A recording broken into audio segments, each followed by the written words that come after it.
At my son's birthday party, the room smelled of vanilla frosting and cheap balloon plastic. Children were laughing, chasing each other between the folding chairs. Parents clustered near the snack table, holding paper plates, sagging under cupcakes and pizza slices. I had spent the entire week planning this. I wanted everything perfect. I wanted my son to feel celebrated, to have a memory that sparkled. For a moment, I thought I had pulled it off. Then my mother-in-law lifted her glass. She cleared her throat just loud enough for every conversation to die down. The chatter dissolved into silence. Even the kids slowed their games as though sensing something sharp was about to cut through the sweetness. She smiled, that polite, well-practiced smile she wore like armor. Her voice rang out. "She's not even his real mom." The words dropped like a stone into water. No laughter followed. No explanation.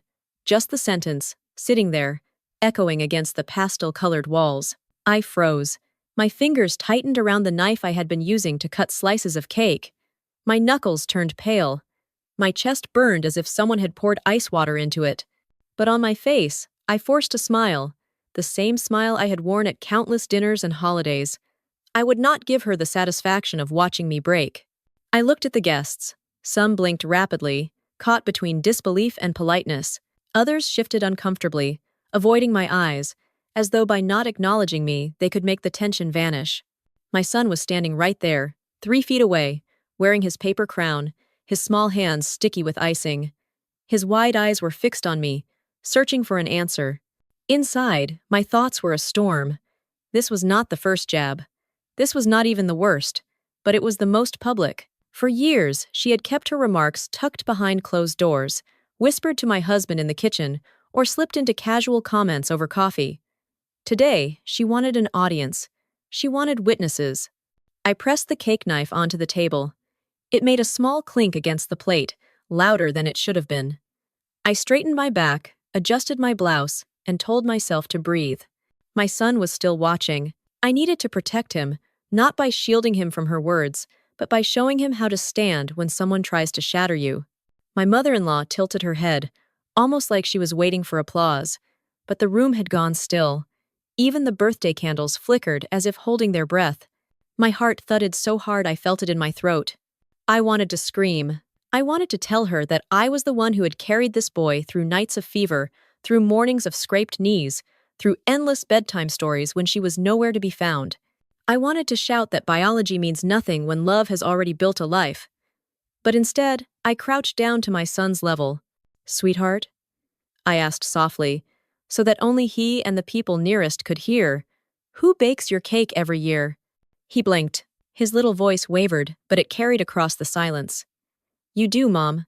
"And who sings you to sleep when you have bad dreams?" I asked again. "You do, Mom," he said, louder this time, as if correcting the entire room. He wrapped his icing sticky arms around my neck. The warmth of his hug cut through the chill that had wrapped around me. It was not rehearsed. It was not forced. It was the most genuine truth spoken in that room all day. Around us, the guests shifted again. Some smiled faintly, sympathy written across their faces. Others looked down at their plates, uncomfortable but unwilling to confront the cruelty they had just witnessed. My husband stood frozen by the drink cooler, his jaw clenched, his eyes darting between his mother and me. He said nothing. That silence burned almost as much as her words. I kissed the top of my son's head, then stood up slowly, keeping him by my side. I looked directly at my mother-in-law. I didn't raise my voice. I didn't argue. I only smiled. And then I turned back to the cake, relit the candles, and led everyone in singing "Happy Birthday." My voice was steady. My hands did not shake. I sang louder than I needed to. I watched as my son grinned again, distracted by the flames dancing before him. He leaned forward and blew them out, a cheer rising from the children who had already forgotten the sting in the air. But the adults had not forgotten. They had all heard her. They had all seen me. They had all witnessed the way my son chose me, without hesitation. That was the moment her words lost their teeth. That was the moment her throne at the center of every family event cracked. She lifted her glass again, but no one echoed her. She tried to laugh, but the sound rang hollow. She had wanted an audience, and she got one. Just not the reaction she expected. Inside, I was still shaking. My heart still pounded. My smile still hurt my cheeks, but beneath the calm surface, something had shifted. I realized I didn't need her approval, not anymore. The crowd had frozen because of her words, but they had thawed because of mine. The rest of the party moved on, at least on the surface. Children returned to their games. Parents resumed small talk. But every so often, I caught someone glancing at her, then back at me. Their eyes carried a question they would never ask out loud. Did she really just say that? I don't know if my mother-in-law realized what she had lost in that moment. The room no longer saw her as the matriarch holding authority. They saw her as a woman who had tried to humiliate her own daughter-in-law on a child's birthday, and failed. I stood there, smiling, slicing cake, serving plates. On the outside, it looked ordinary again. But deep down, I knew. Nothing would ever be the same after those words. The morning of the party began with balloons sticking to my hair. Static clung to everything, to my shirt, to my skin, to the kitchen curtains. I had been up since dawn, tying ribbons, frosting cupcakes, and double-checking the gift bags lined neatly by the door. My son padded into the kitchen in his socks, rubbing sleep from his eyes. He gasped when he saw the table covered in blue plates and dinosaur napkins. That gasp alone made the hours of work worth it. I wanted this party to feel magical, even if it was happening in a rented community hall that smelled faintly of cleaning supplies and leftover popcorn. The space was not glamorous. Fluorescent lights buzzed overhead, and the folding tables wobbled if you leaned too hard on them. But I had covered every surface with bright tablecloths, scattered confetti, and taped handmade posters that spelled out "Happy Birthday." My son had helped me color them. His little fingerprints were still visible in some of the paint smudges. By noon, the hall was alive. The DJ I hired was playing cheerful songs from a portable speaker. The scent of pizza boxes stacked high on the counter mixed with the sugary smell of frosting. Parents arrived in coats, carrying wrapped presents, children tugging at their hands and rushing toward the balloons. I greeted each family with a smile, handing out stickers and guiding the kids toward the game corner. On the surface, it looked like any other children's birthday party. But I felt the tension before she even walked in. My mother-in-law arrived 15 minutes late. She always did. She stepped into the hall like a queen entering her throne room. Her hair was sprayed into a helmet of curls. She wore a pearl necklace that caught the fluorescent light, throwing sharp glints across the room. She did not come empty-handed. She never did.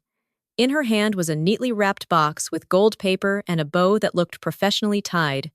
People noticed her entrance. They always did. I walked up to greet her, balancing a plate of cupcakes. She kissed my cheek lightly, her perfume strong enough to sting. Her smile was thin, polite, the kind you wear when cameras are rolling. "Everything looks nice," she said.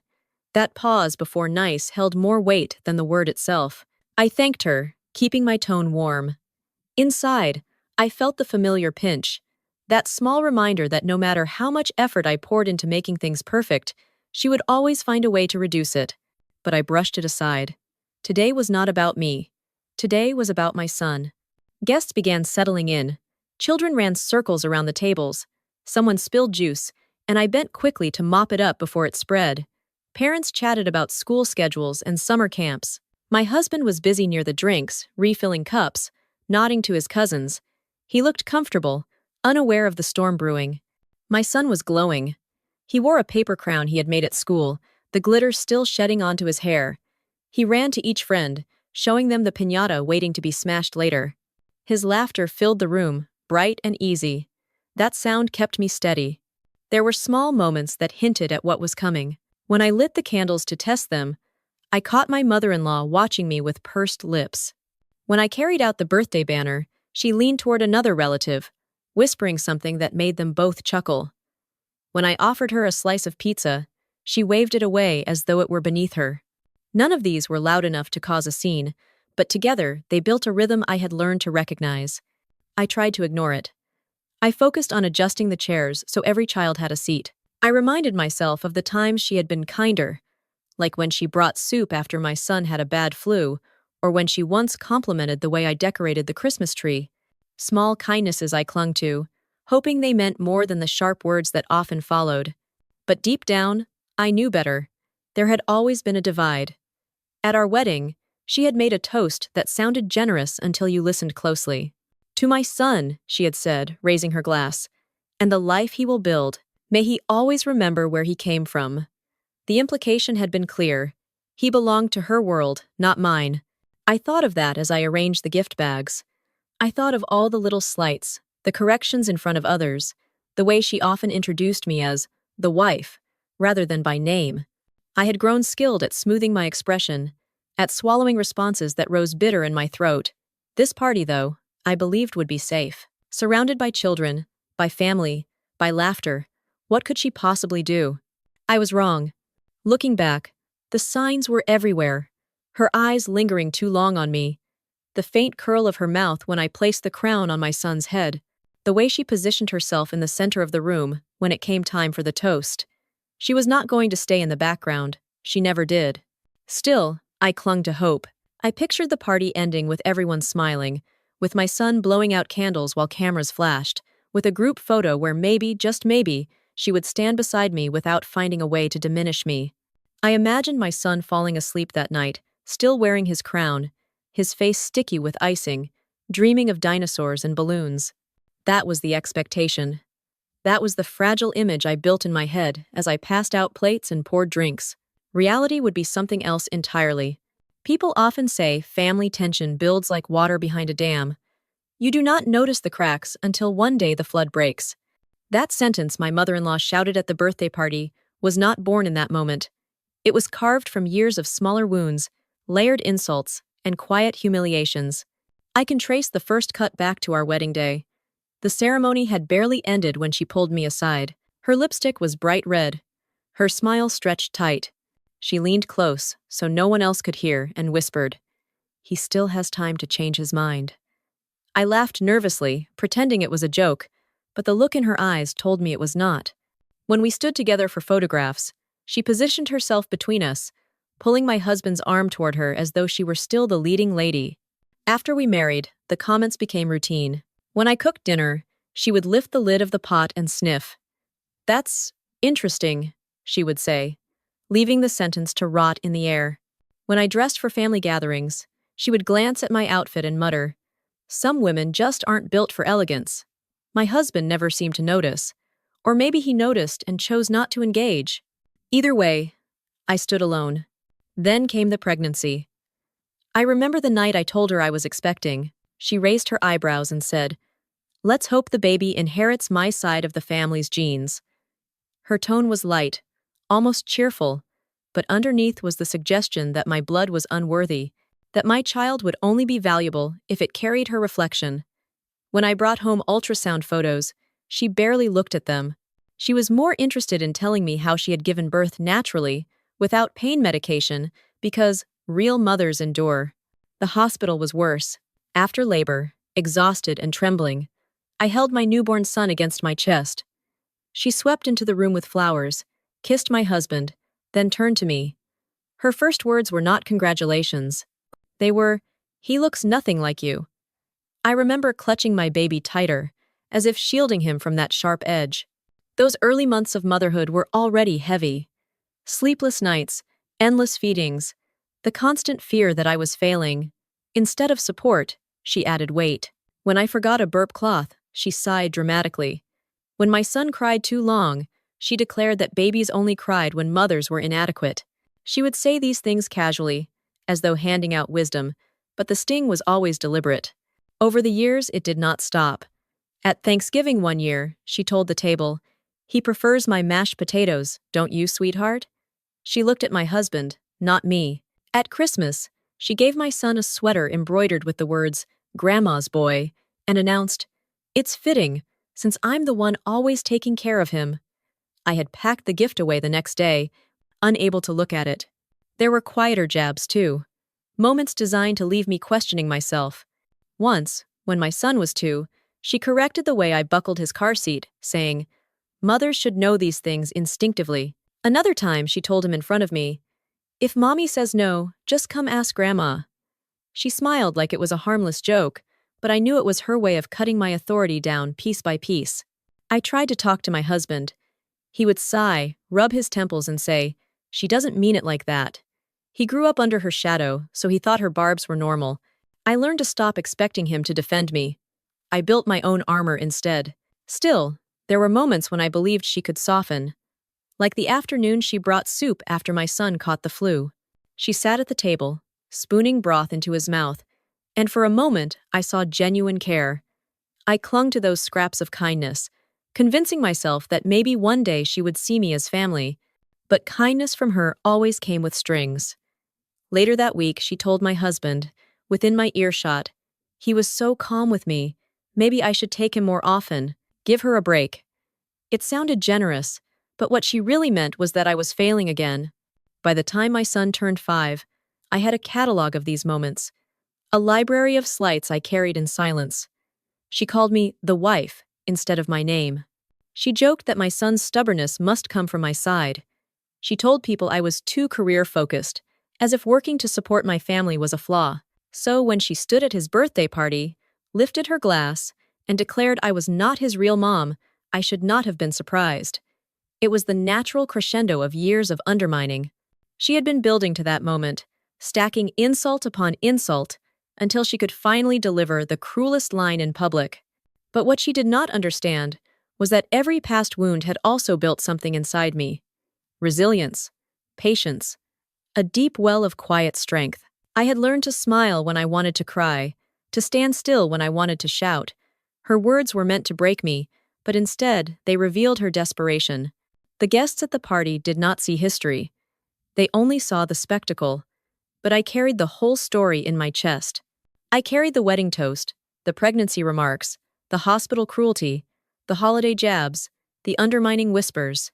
Each one a stone in the dam. When she opened her mouth at the birthday, she did not realize the flood was already waiting. And so I stood there, smiling, my son clutching my hand. Outwardly calm, inwardly shaking. A woman who had endured years of quiet sabotage. A woman who had finally understood that my motherhood was not defined by her approval. She thought she had the power to strip me of my place. In truth, all she did was expose the cracks in her own. The hall smelled of frosting, pizza grease, and balloons warmed by too many little hands. Streamers drooped slightly from the ceiling where the tape had lost its grip. A rented speaker hummed with cheerful music, though at that moment it seemed tinny, far away, like it belonged to a different world. The tables were crowded with paper plates, half-finished juice boxes, and presents stacked high, glittering under fluorescent lights that buzzed overhead. I remember holding the cake knife, the blade already smeared with chocolate, preparing to slice another piece.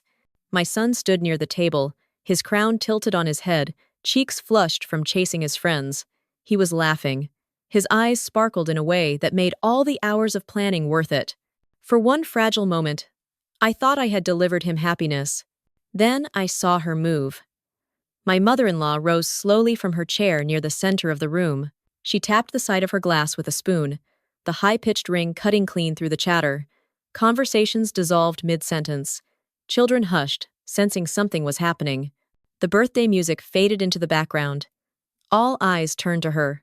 She stood tall, pearls catching the harsh fluorescent glow, her smile as polished as the bow on her gift box. She raised her glass and cleared her throat. Her voice carried easily, practiced from years of commanding rooms. "She's not even his real mom." The words landed with a thud, heavy and merciless. The silence that followed was so sharp, it hummed in my ears. My grip on the cake knife tightened until the handle dug into my palm. My shoulders locked. I felt heat rush to my face, then vanish, replaced by a cold that crawled down my spine. Outwardly, I forced stillness. Inwardly, my chest thundered, my heart pounding against its cage. The guests froze. One mother blinked rapidly, her fork suspended halfway to her mouth. A child stopped mid-bite, crumbs falling from his hand. My husband stood by the drinks table, his hand hovering over a bottle, motionless. My son turned toward me, confusion clouding his bright eyes. No one spoke. Even the balloons seemed to stop swaying. She took a sip of her drink, as though she had delivered a simple fact, as though her sentence had not just cracked the party in two. She looked pleased with herself, lips curling at the edges, eyes scanning the room for agreement. Inside me, memories collided. The hospital room, The wedding toast, the Christmas sweater, years of slights compressed into this single public strike. My throat ached with words I wanted to hurl back, but I swallowed them, pressing them deep.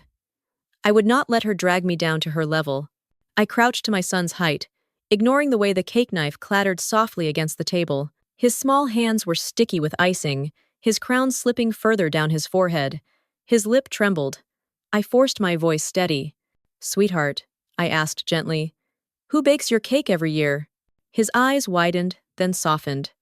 "You do, Mom." His voice was quiet, but clear enough to carry.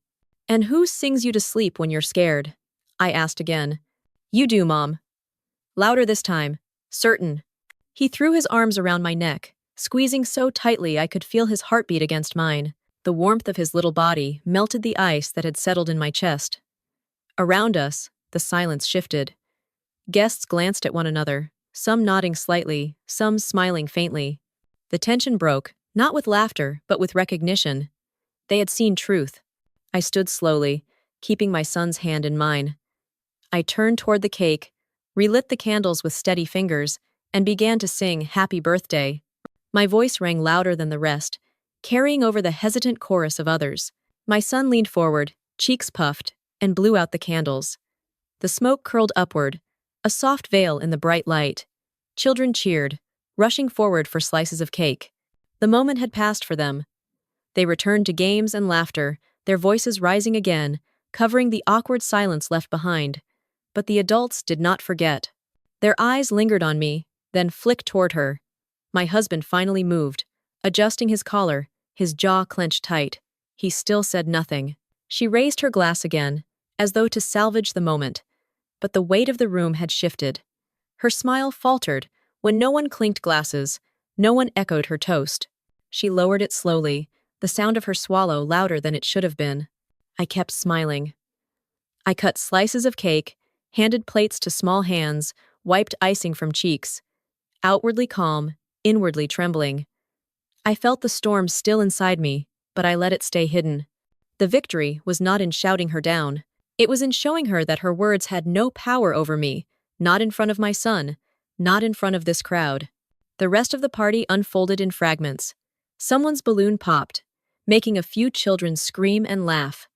The piñata finally burst open, scattering candy that children scrambled to grab.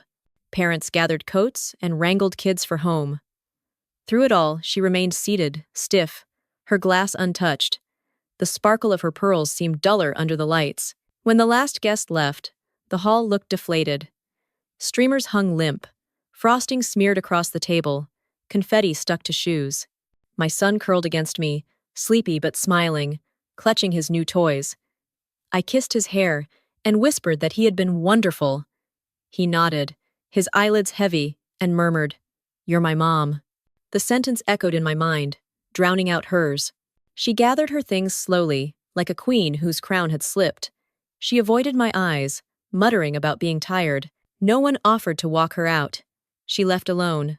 That night, when I lay awake replaying the scene, I realized the party had given me more than a celebration. It had given me proof. Proof that her cruelty could not define me. Proof that my son's love was louder than her voice. Proof that the room had seen her for what she was. Her words had been meant to strip me of my place. Instead, they cemented it. The candles were gone, the smoke had thinned, and the room buzzed again with the sound of children tearing through wrapping paper. I stood near the cake table, my son still clutching my hand, frosting smeared across his mouth. Outwardly, everything looked normal. But beneath that sugar-coated scene, the weight of what had just happened pressed hard on my chest. My mother-in-law sat at her table, pearls gleaming faintly, her smile strained now, brittle as glass. She pretended to laugh at something a cousin said, but her eyes kept darting to me. She had expected me to shrink, to crumble, to confirm her dominance in front of everyone. Instead, she was the one shrinking. She did not realize it yet, but I could see it. I poured juice into paper cups, steady hands betraying none of the chaos inside me. Each motion felt deliberate, almost ceremonial. Guests stole glances at me. Some offered faint smiles, small nods, as if silently choosing sides. My husband still lingered by the drinks, shoulders tense, his silence heavy. That silence told its own story. one I would confront later. Then came the moment that tipped the balance. My son tugged my sleeve. "Can I open Grandma's gift now?" His voice was innocent, sweet, unaware of the battlefield he had just stepped into. All eyes shifted again. My mother-in-law perked up, her polished smile returning, her chin lifted. She slid the golden box across the table toward him. "Of course, sweetheart," she said, her voice syrupy. She looked at me as she said it, as though daring me to object. I knelt beside him as he tore the paper. Inside was a model train set, shiny, expensive, the kind that takes up half a living room. Gasps of approval rippled through the room. She basked in the admiration, her shoulders straightening again. "Only the best for my grandson," she announced. My son clapped his hands, delighted. He turned to me. "Can we set it up tonight, Mom?" His words cut through her performance like a blade. He had claimed me again, effortlessly, without thinking. My title was not up for debate. I smiled. "Of course we can." The room shifted once more. My mother-in-law's smile flickered, just for a second. That second was enough. I rose slowly, dusting confetti from my dress, and looked around the room. "Thank you all for coming today," I said, loud enough for everyone to hear. "It means so much to see my son surrounded by people who love him." I paused, letting the words settle, then added, "And it means even more to know he knows exactly who his mom is." The silence was sharp, immediate. Some guests coughed softly. Others hid smiles behind cups. My husband looked down, his jaw tightening. My son beamed at me, unaware of the layers in my words. I did not look at her directly. I did not need to. The shift in the room told me everything. Her power, built on years of manipulation and whispered comments, had just cracked. I had not shouted. I had not insulted. I had simply told the truth out loud. The rest of the afternoon played out like a slow unraveling. Guests approached me with compliments, telling me how beautiful the decorations were, how happy my son looked. Each word landed like a quiet vote. My mother-in-law remained in her chair, her smile tighter with each passing minute, her laugh hollower, her pearls suddenly heavy around her neck. When it was time for the piñata, the children gathered in a circle. My son swung the stick with all his might, his laughter ringing through the hall. Candy spilled across the floor, and kids scrambled to collect it. I stood nearby, cheering, while she hovered at the edge, clapping weakly. For once, no one was watching her. All eyes were on the child, and by extension, on me. Later, as parents gathered coats and said goodbyes, I noticed how they addressed me. "Thank you so much for having us. You did such a wonderful job. He's lucky to have you." Each phrase was simple, but each was deliberate. She heard them too. I saw the way her smile froze, her eyes hardening. When the hall finally emptied, only family remained. My husband stacked chairs, avoiding my gaze. My son sat on the floor with his train set, humming to himself. My mother-in-law lingered by the door, her gift bag still resting untouched on a chair. She finally spoke, her voice sharp but quiet. "You didn't have to make a scene." I turned to her, calm, almost gentle. "I didn't. You did." Her mouth opened, then closed. No retort came. She gathered her things and left without another word. Inside, I trembled. The adrenaline was still coursing, leaving my hands cold and my stomach tight. But beneath the nerves was something else. Relief. For once, I had not let her rewrite the story. For once, I had not stayed silent. That night, after my son was asleep, I sat alone in the living room. His crown rested on the coffee table, glitter dusting the surface. The train tracks stretched across the rug, half assembled, waiting for tomorrow. I thought about the moment her words had dropped into that room, heavy and cruel, and I thought about the moment my son called me, Mom, louder than she could ever be. She had tried to humiliate me. Instead, she had revealed herself, and I had shown everyone else what she really was. I leaned back on the couch, closed my eyes, and smiled. For once, the silence felt like mine. The hall was empty at last. Streamers sagged toward the floor. A balloon drifted lazily in the corner, bumping against the wall with each gust from the air vent. Cupcake wrappers littered the tables, sticky with frosting. The smell of sugar and pizza lingered like a stubborn fog. I stacked paper plates into the trash, listening to the faint hum of fluorescent lights. My son had fallen asleep in the car on the way home, his crown slipping sideways, his small hand still wrapped around one of his new toys. I had carried him inside and tucked him into bed without waking him. Now it was just me, the mess, and the silence that followed. She had left quickly. No dramatic farewell. No attempt to reclaim the spotlight. Just a stiff nod, her pearls clinking as she gathered her bag and coat. She walked out with her chin lifted, but her shoulders slumped in a way I had never seen before. For once, she looked smaller. I sat at the empty table, resting my hands flat on the sticky surface. My body still hummed with leftover adrenaline. I felt drained, like someone had wrung me out. My face ached from the smile I had held all afternoon, a mask stretched tight to keep the cracks from showing. I took a deep breath, then another, waiting for the calm to settle. The words replayed in my head. She's not even his real mom. I heard them in her voice, sharp and polished, heavy with intention. Then I heard my son's voice, louder, clearer. You are my mom. The contrast was so stark it made me smile, even now. I wondered if the guests were still thinking about it on their drive home. Did they replay it the way I did, turning the moment over in their minds like a puzzle piece that would not fit? Did they recognize the cruelty for what it was? Or did they dismiss it as family drama, the kind people whisper about and then forget? I would never know. But I knew they had seen something. I knew their silence afterward had said enough. In the quiet, I thought about my husband. He had stood frozen, silent, as if rooted to the floor. His jaw clenched, his eyes avoiding mine. That silence had been its own kind of betrayal. I would face him later, ask him why he let me stand alone. But tonight, I let it rest. I had no energy left for another battle. Instead, I focused on the victory, quiet and small though it felt. She had tried to humiliate me in front of everyone. She had tried to strip away my place. And yet, the room had not rallied to her. My son had not wavered. The crown had not slipped from my head, no matter how she tried to knock it off. Still, I could not shake the question that lingered. Did she realize what she had lost? Because she had lost something.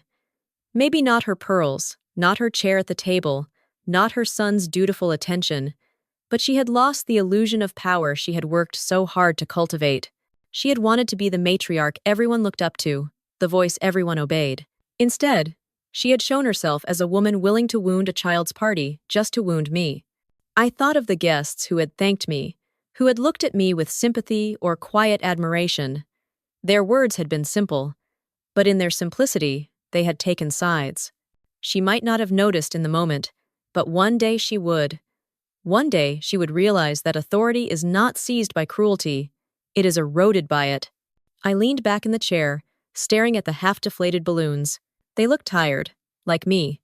Yet even in their deflation, they still floated, clinging to air that had not escaped. That was me too, bent, but still upright. Tomorrow, the mess would be cleaned. The leftover cake would be eaten, the train set assembled, the photos posted online with captions about a happy birthday. Outsiders would see only the surface. A boy smiling, candles glowing, presents stacked high. They would not see the fracture that ran beneath it. But I would. I always would. I got up, turned off the humming lights, and stepped outside. The night was cool, the air sharp against my skin. Stars blinked faintly above the parking lot, distant and indifferent. I breathed deeply, letting the chill clear the sugar-heavy air from my lungs. When I closed my eyes, I saw my son blowing out candles, cheeks puffed, eyes bright. I held on to that. Not her words, not her pearls, not the silence of those who should have spoken. Just him, choosing me without hesitation. That was enough. I do not know what will happen at the next holiday. I do not know what words she will choose next time, or how my husband will respond. I do not know if the guests will remember what they saw, or if it will fade into another story swept under the rug. But I do know this. In that hall, in front of everyone, she lost something she can never take back, and I gained something she can never touch. The balloons will deflate, the cake will go stale, the train set will lose pieces under the couch. But the moment my son wrapped his arms around me and called me, Mom will not fade. It will stay, carved deeper than any insult she could ever throw. I do not know if she realizes it yet. Maybe she never will. But I walked out of that hall with more than I had walked in with. I walked out with proof. Proof that love is louder than cruelty. Proof that truth survives humiliation. Proof that sometimes the strongest answer is the quietest one. And as I closed the door behind me that night, leaving the hall in darkness, I could not help but think, I do not know if she realized what she had just lost.